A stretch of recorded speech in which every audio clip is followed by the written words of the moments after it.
जय हिंद दोस्तों। आज की जो घटना मैं आपको बताने जा रहा हूँ, बहुत शोक और दुखमयी घटना बताने जा रहा हूँ। जैसा कि आपने देखा होगा कि हमारे देश भर में एक शोक का माहौल, दुख का माहौल बना हुआ है।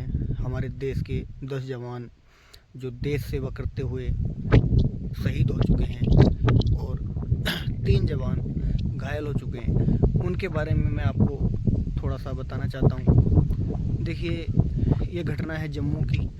जम्मू में तैनात ड्यूटी पर देश के जवान अपनी गाड़ी के द्वारा किसी मार्गदर्शन करने के लिए या फिर अपनी ड्यूटी करने के लिए एक रास्ते से गुजरते हैं और उस समय पे उस मौसम को देखते हुए, बर्फीला मौसम, सर्दी का मौसम, ठंडी हवाएं और ड्यूटी को देते हुए या ड्यूटी के दौरान गाड़ी लेकर जाते हुए एक छोटा सा मंजर होता है और इतना बड़ा बन जाता है कि एक मिसाल बना दी जाती है उसकी।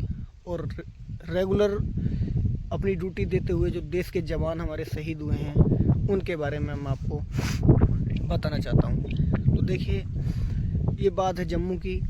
अभी 2 से 3 दिन हुए हैं भाई। सोशल मीडिया पर और पूरे देश भर में बहुत दुख का माहौल फैला हुआ है। बहुत दुख की बात है भाई। एक जोवनप्रीत करके सरदार जी, जो पंजाब के रहने वाले थे, देश सेवा कर रहे थे, अपने देश के लिए शहीद हो गए। और भी बहुत लोग हुए। उसमें गाड़ी में 21 लोग थे। 21 लोगों में से एक नायब सूबेदार भी थे।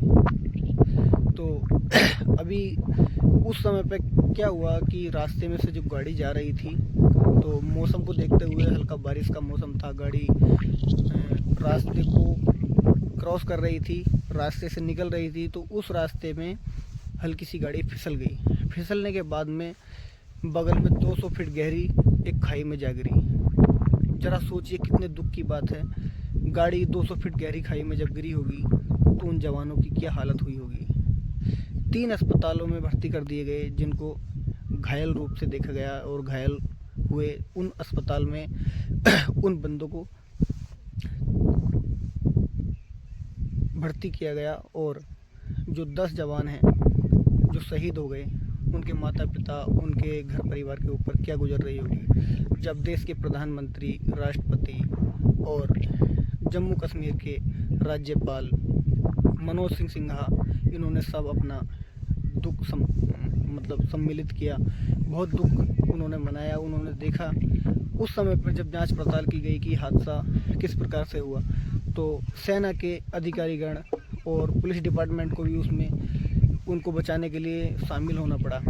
जब ये देखा गया कि गाड़ी रास्ते से गिर गई है, तो आसपास के जो किसान लोग थे या जो आसपास के सिविलियन लोग थे, उन लोगों ने वहाँ पे हल्ला किया, शोर मचाया और एक आसपास के फौजी इलाके में जाकर उन्होंने रिपोर्ट दर्ज की कि ऐसे ऐसे गाड़ी एक गहरी खाई में गिर चुकी है। तो उस समय पे वहाँ पर जांच पड़ताल के लिए पुलिस को शामिल होना पड़ा और फौजी गाड़ी लेकर आए, जिससे आसपास के यूनिट के जो ड्यूटी देने वाले फौजी इलाके में जो भी बंदे फौजी तैनात थे, उन्होंने जो है उनकी जांच पड़ताल की कि किस प्रकार से यह हादसा हुआ।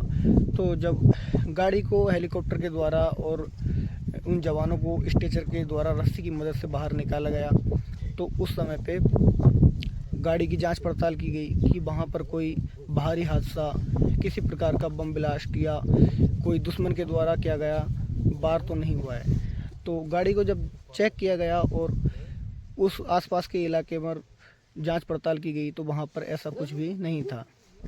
बाद में जब जांच पड़ताल होने के बाद में उन जवानों के शव को अस्पताल में भर्ती करने के बाद चेक किया गया और गाड़ी को भी पूरी तरह से चेक किया गया, तो बाहरी दुश्मन के इलाके में आदमी आइडिया लगाता है कि कहीं दुश्मन का ये काम तो नहीं है। तो इस प्रकार से जब वहाँ पर देखा गया, तो वहाँ पर ऐसा कुछ भी नहीं था। लेकिन असलियत क्या थी कि वहाँ रास्ते के अंदर फिसलन होने के कारण, रास्ते का ख़राब होना और ड्राइवर का अपना बैलेंस खो देना, यही एक घटना का कारण बन गया। 200 फीट गहरे वैसे वो खाली जांच पड़ताल के द्वारा जब उसकी जांच पड़ताल की गई, तो उस खाई का पता लगा कि वह 9,000 फीट गहरी खाई है और एकदम गुप्त अंधेरा। उसमें समथिंग 200 फीट गहराई में जाकर अपनी गाड़ी गिरी।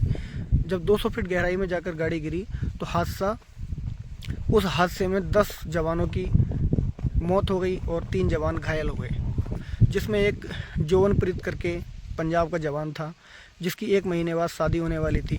सभी लोग 26 जनवरी का 2026 का जश्न मनाने की तैयारी कर रहे थे।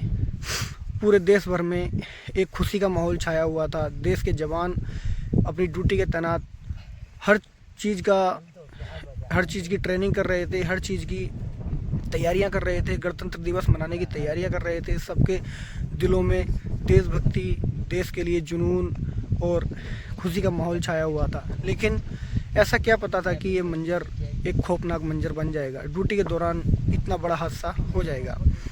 तो अभी जो जोवनप्रीत थे, उनकी 1 महीने बाद शादी होने वाली थी, ये सुना जा रहा है। उसके घर पर जब ये खबर मिली कि उनका बेटा देशभक्ति करते हुए, देश सेवा करते हुए और देश के लिए शहीद हो गया, और एक सोचने वाली बात और बहुत खौफनाक बात तो ये है कि वो अकेला वीर सपूत था उस परिवार का, जिस परिवार से उसके माता पिता को और उसके गांव वालों को पूरी आस थी कि जोवनप्रीत को जल्द से जल्द शादी की जाएगी और हर पूरे गांव में उसके आसपास में शादी के लिए खुशी का माहौल छाया हुआ था, और वो माहौल एकदम खौफनाक मंजर में बदल गया। दूसरी तरफ एक मोहित कुमार, जिनकी शादी को अभी 2024 1 नवंबर 2024 को उनकी शादी हुई थी, और 1 नवंबर 2025 को 10 से 15 दिन के लिए छुट्टी लेकर के अपने घर पर गए थे मोहित कुमार।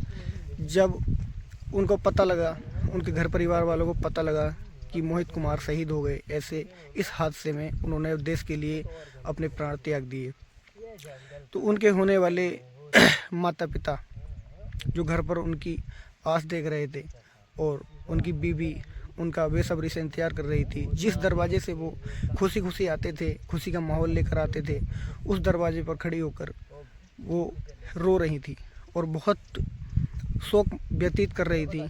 अभी क्या हो सकता है जब देश में उनका होने वाला पति नहीं रहा। सोचिए ज़रा क्या गुजरी होगी उन माँ बाप पर जिन्होंने देश के लिए अपना बेटा खो दिया। तो भाई ये हादसा था, जो भी था, कुल मिलाकर बहुत दुख भरी घटना है। इस घटना को मैं आपके सामने इसलिए व्यक्त करना चाहता था कि देश सेवा क्या होती है, देश के लिए मर मिटने वाले फौजी को किस प्रकार से जो है अपनी जान जोखिम में डालकर ड्यूटी देनी पड़ती है। सामने दुश्मनी इलाका, खौफनाक मंजर, कभी भी क्या हो सकता है कुछ कह नहीं सकते। जय हिंद, जय भारत।